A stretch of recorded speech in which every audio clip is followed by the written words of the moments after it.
This is one of the animals that we rescued from a small zoo in Kiev during the first days of war, and he's feeling quite comfortable in this big enclosure.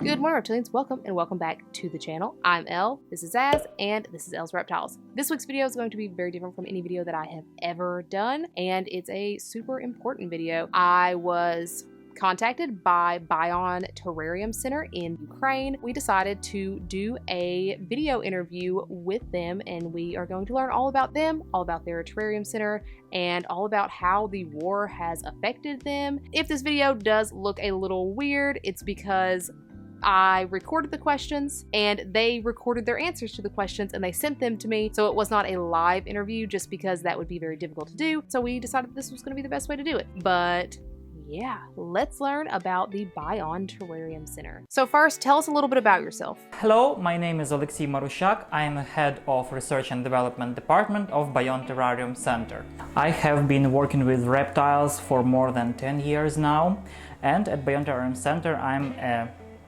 main methodologist, so a person who collects all the data, who collects all the information about our breeding techniques, improves it, try to start our own approaches or change the already existing approaches to breeding.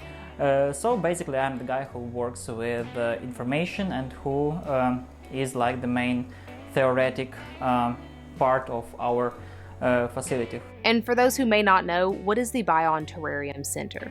Our center is an international breeding facility that is located in Kiev, Ukraine, where unfortunately now we have a war with Russia.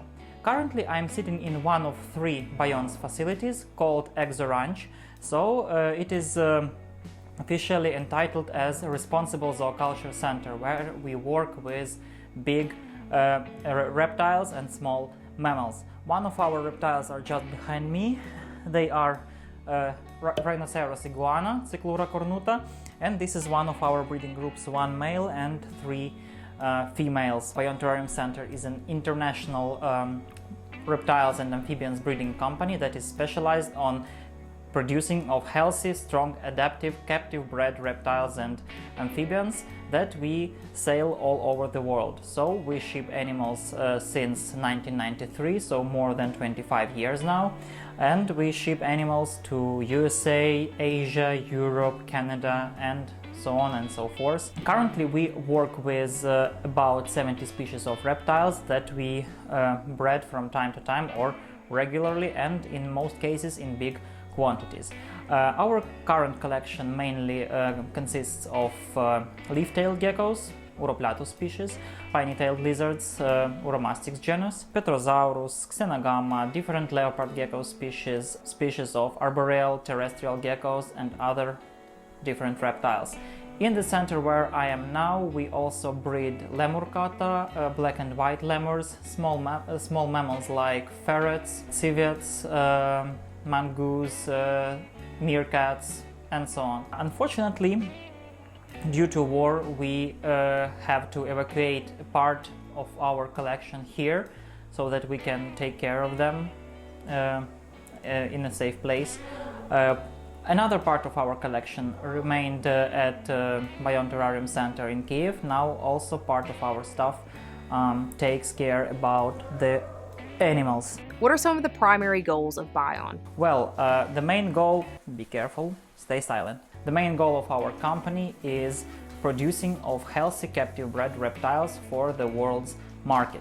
So if there are any people who are passionate with reptiles and want to keep them as pets or want to start their own breeding projects, we are one of the many companies that can give healthy captive-bred surplus. And how many BION facilities do you guys have? Well, basically we have 3 main facilities of BION. One that is situated right in the middle of Kiev, the capital of Ukraine, in the downtown, so BION Terrarium Center itself. It is a complex of laboratories where we keep the small geckos, small reptiles, and where we breed them. The second facility is Responsible Zooculture Center that I am right now. Sorry, Cyclura is trying to escape. Don't do this. So the second facility is Responsible Herpetoculture Center, so the place where I'm right now. As I mentioned before, it is a place where we work with small mammals like lemurs or meerkats or small apes. And we have also a facility near Kharkiv. It is a city in the eastern part of Ukraine, which is now almost on the front line. So unfortunately, people who are there are now in big danger. So, what reptile species are native to the Ukraine, and how has the war affected their natural habitats? We don't have too many species in Ukraine, so we have like about 10 species of snakes, one species of turtle, European pond turtle, about 7 species of lizard, including the invasive species, and 2 legless lizards. Answering one of your questions on how war can affect the animals, actually currently it is quite hard to tell because war is still going. From one side there are a lot of territories, currently about 30% of Ukrainian territory, that in different ways were under direct war pressure, so under bombings, under any types of military actions. But on the other hand, we have a lot of different sources of pollution. So different factories are ruined, military vehicles are destroyed. All of these things are the sources of pollution, for example, fuel, different chemical substances, and so on and so forth. Of course, we should not forget about the noise that is produced during the war actions, and this noise also distracts a lot of animals, especially birds during the mating season right now, especially big mammals, and of course reptiles also suffer from these actions. But this is just a rough estimation, and I hope that in the nearest future everything will end and we will be able to study this particular problem. So, how has the war affected your facilities and your animals, and have you had to take any emergency precautions for those facilities and animals? If we tell about BION Terrarium Center and about our animals, the situation is way worse. So, at the beginning of the war, on 24th of February, all of our staff was shocked in the same way as all population of Ukraine. So all Ukrainians were frightened, all Ukrainians were shocked, we were surprised. Nobody believed that actual war can start in the middle of Europe in 21st century, and it was a really big shock. So the first problem that we faced is that we had no opportunity to reach our workplace. So Kiev is quite a big city, and it is divided into 2 parts by a big river called Dnipro. As the war started, you can imagine the level of chaos that was going on. So the bridges were blocked. Underground and metro stations didn't work because they served as bomb shelters. So we have bombs from the air, we have rockets that were flying from the air to our buildings. Some of them took place just 300 or 400 meters from BION. We uploaded a video on our Facebook page, and it is showing like a place, a night place, with the bullets flying from one part of the city to other part of the city, and BION is just near it.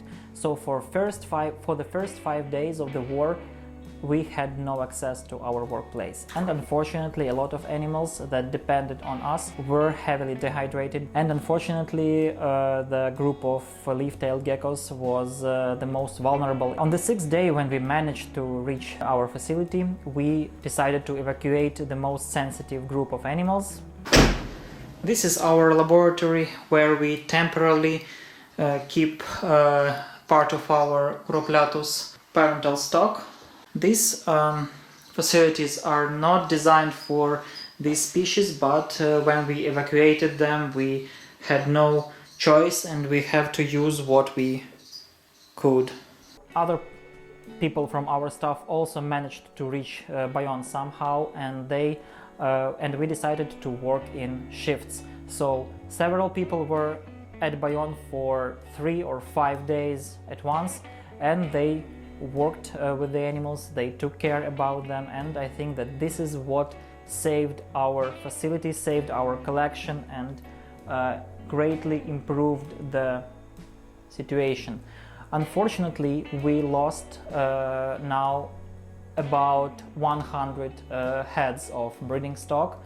Mostly these losses are connected with Uroplatus species that were heavily dehydrated, and these geckos are really sensitive to the lack of moisture. Some of our breeding stock of Uroplatus fantasticus and Uroplatus ebenaui, as well as babies that were captive bred in 2021, were evacuated here as well. This is the only opportunity that we have to keep them, and I hope that in the nearest future we will go back to Kiev and they will be placed in their normal terrariums with normal equipment, with sufficient UVB lighting and so on. Fortunately, due to enormous help from our subscribers, enormous help from our friends, we managed to cope with this at the first time, and most of our animals are now recovering. Some of them are even breeding. Unfortunately, this was not all the problems that we faced. First of all, it was martial law and a curfew. So it is a very limited amount of time that all of us as ordinary citizens, not military staff, can be on the street. The second problem is, and it still exists, is the lack of food for our animals. If we talk about the animals that consume fruits, vegetables, and so on, for example lemurs, and they consume really huge amounts of food. Due to the panic, all our markets, all our supermarkets became empty in the first several days, and lemurs, sorry, we have to wait. So it was a big trouble to buy fresh greens, to buy fruits and vegetables, and we even had to buy even frozen mixes of fruits and vegetables, which cost much more than the fresh ones. And it was the end of February, the beginning of spring, so we had no opportunity to buy the fruits and vegetables and greens somewhere else. And currently the situation improved a bit, but not completely, because we still have troubles with getting enough food for our animals. If we talk about the insectivorous part of our collection, so most of reptiles, we also had a big problem, because we produce enormous amounts of crickets, locusts, cockroaches, snails, etc.